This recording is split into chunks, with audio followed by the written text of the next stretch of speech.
Hello বন্ধুরা, চলুন আমরা কথা না বাড়িয়ে আমরা প্রথমেই দেখে নিই মালাক্কা ব্লকের শেষ অংশে আজকে কি আছে। প্রথমেই থাকছে লুনার সিটি। সম্পূর্ণ আলোকসজ্জায় ফুটে তোলা হয়েছে লুনার সিটি। সঙ্গে আছে অনবদ্য আরও ডিসপ্লে।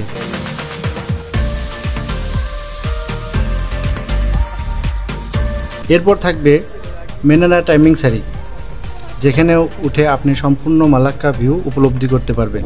সঙ্গে সঙ্গে নিতে পারবেন প্যানোরামা ফটোশ্যুট।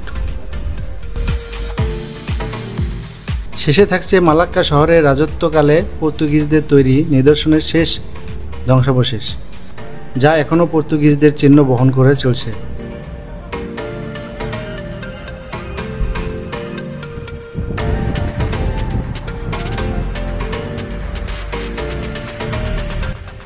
আসসালামু আলাইকুম কলিজার ভাই ও বোনেরা, কেমন আছেন সবাই? আশা করছি সবাই ভালো আছেন। আজকের ভিডিওতে থাকছে আমার মালাক্কা ব্লগের শেষ ভিডিও। তো চলুন কথা না পারি আমরা সরাসরি চলে যাই আমাদের মূল ভিডিওতে। এটি হচ্ছে লুনার সিটির প্রবেশদ্বার। লুনার সিটি মূলত বছরের শেষ এবং চাইনিজদের ধর্মীয় উৎসব উপলক্ষে তৈরি করা হয়, যা দীর্ঘ 1 থেকে 2 মাস পর্যন্ত চলতে থাকে। মালাক্কা মেইন শহর থেকে অর্থাৎ সেন্ট্রাল বাস স্ট্যান্ড থেকে 6 কিলোমিটার দূরে অবস্থিত। এটি একটি রিক্রিয়েশনাল পার্ক, তামান রিক্রেসি বুকিট সেরেন্ডিট। সাধারণ মালয়েশিয়ার ইট পাথরের উঁচু বিল্ডিংয়ের মাঝে একটু সুস্থির নিঃশ্বাসের জন্য প্রতিটি শহরেই তামান তাসিক বা অবসর সময় কাটানোর জায়গা থাকে। তেমনই একটি পার্ক হচ্ছে রিক্রেসি পার্ক, যেখানে লুনার ফেস্টিভ্যাল উপলক্ষে আলোকবাতির সজ্জিত করে পার্কটিকে নতুন রূপ দেওয়া হয় বছরের নির্দিষ্ট সময় জুড়ে। আপনি যদি এখানে আসতে চান অবশ্যই রাতে আসতে হবে। এই আলোকবাতির ঝলমল থাকে সন্ধ্যা 6টা থেকে রাত 12টা পর্যন্ত। আপনাকে এখানে প্রবেশের জন্য গুনতে হবে মালয়েশিয়ান রিঙ্গিত 38 রিঙ্গিত। তা অবশ্যই হতে হবে ক্যাশলেস পেমেন্ট, অর্থাৎ অনলাইন অথবা কার্ড ব্যবহার করতে হবে। নগদ অর্থ কাউন্টারে গ্রহণ করে না। এই ফেস্টিভ্যাল মূলত শুরু হয় ডিসেম্বরের শুরুর দিকে এবং শেষ হয় ফেব্রুয়ারির মাঝামাঝিতে। এই বছরেও লুনার ফেস্টিভ্যাল ডিসেম্বরের শুরুতে আরম্ভ হয়, যা এখনও চলমান। এটি থাকবে ফেব্রুয়ারি মাসের 14 তারিখ পর্যন্ত। এখানে আপনি দেখতে পাবেন লুনার গ্যালাক্সি সহ ছোট ছোট বাতি দিয়ে তৈরি করা অসম্ভব সুন্দর সুন্দর ডিসপ্লে। এছাড়াও এখানে প্রতিটি স্তর সাজানো হয়েছে দর্শনার্থীদের মনের মতো করে। ছোট ছোট বাচ্চাদের জন্য তৈরি করা হয়েছে প্লেগ্রাউন্ড, যেখানে বাচ্চারা অ্যাডভেঞ্চার স্বাদ নিতে পারবে। আলোকবাতি দিয়ে সাজানো হয়েছে গাছপালা, পুকুর পাড় এবং ছোট ছোট ব্রিজ। রাতের আধারে বাতির আলোতে পার্কটি যেন নতুন বার্তা নিয়ে এসেছে। সবচেয়ে অন্যতম কথা হচ্ছে এখানে আপনার বোরিং সময়কে অ্যাক্টিভ করে নিতে পারবেন। তাছাড়াও আলোকবাতির মাধ্যমে দর্শনার্থীদের আবেগ, ভালোবাসা ও সুন্দর মুহূর্তগুলোকে স্মৃতি করে রাখতে সুন্দর সুন্দর পন্থা অবলম্বন করা হয়েছে, যা দেখলে যে কোনো দর্শনার্থীরা মুগ্ধ হতে বাধ্য।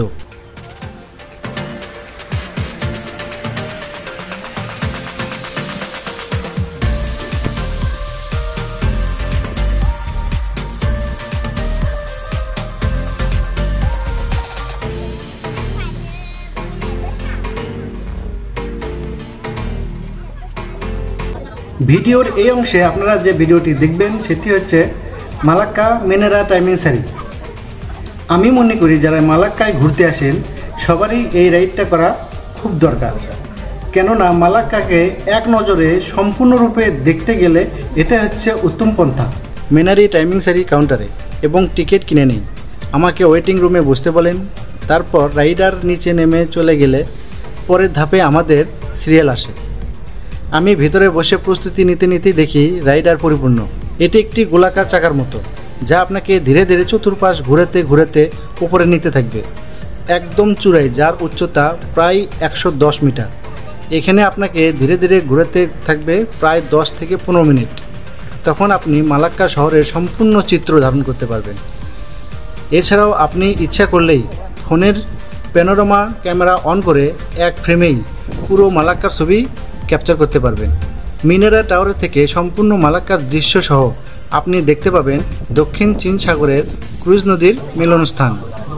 পাশাপাশি নদীর ওপর পাশে আপনার চোখে পড়বে এশিয়ার বৃহত্তম মুসলিম দেশ ইন্দোনেশিয়া। মালয়েশিয়া ও ইন্দোনেশিয়াকে ভাগ করেছে এই ক্রুজ নদী।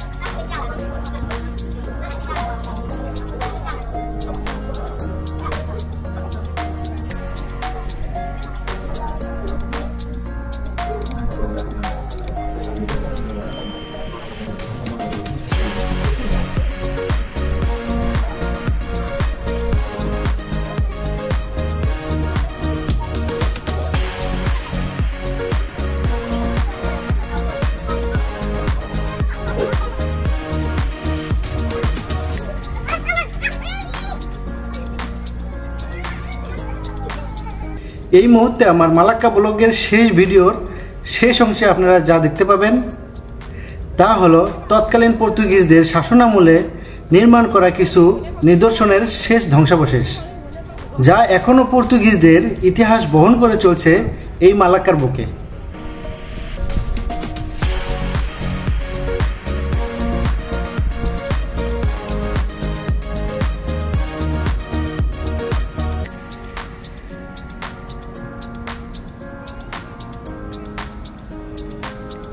এটি ছিল পর্তুগিজদের দুর্গের প্রবেশ করার একমাত্র পথ, যা খুব সুরক্ষিতভাবে প্রহরীরা পাহারা রাখত। পর্তুগিজদের শাসনামলে ব্যবহার করা কামান ও গোলা এই প্রবেশ পথে এখনও রাখা আছে। এখান থেকে পর্তুগিজদের মূল প্রশাসনিক ভবন ৭০ থেকে ৮০ মিটার উচ্চতায় পাহাড়ের চূড়ায়।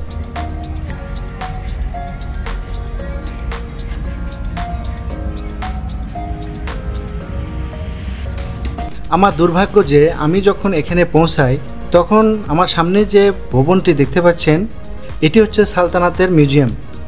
এটি বন্ধ ছিল। অনেকটা নিরাশ হয়েই পর্তুগিজদের মূল প্রশাসনিক ভবনের দিকে চলতে থাকি।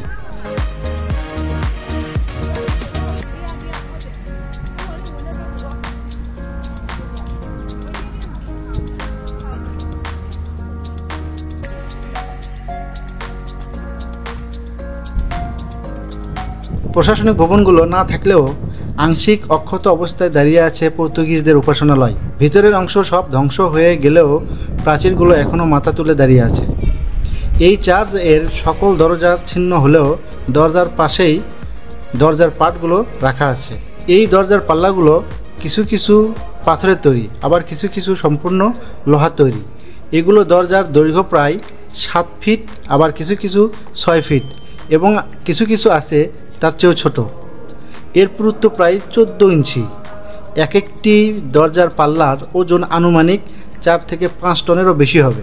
প্রতিটি পাল্লাতেই খোদাই করা আছে তখনকার সংস্কৃতি, ধর্মবাণী ও মনীষীদের উক্তি। আর এগুলো স্মৃতি দেখতেই দূর দূরান্ত থেকে ছুটে আসে দর্শনার্থীরা।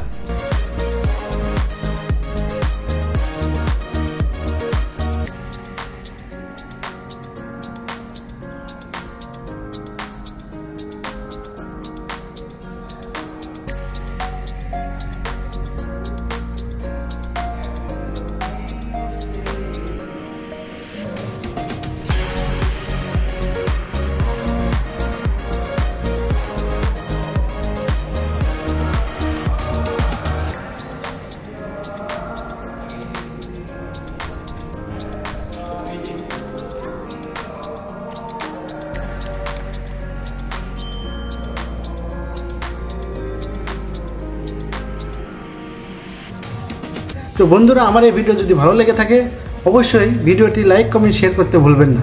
আপনাদের দেওয়া উৎসাহিত আমার চলার গতি বৃদ্ধি করে, তাই অবশ্যই সাবস্ক্রাইব অথবা ফলো দিয়ে পাশে থাকবেন। সবাই ভালো থাকবেন, সুস্থ থাকবেন। দেখা হবে আবার নতুন কোনো ভিডিওতে। আল্লাহ হাফেজ।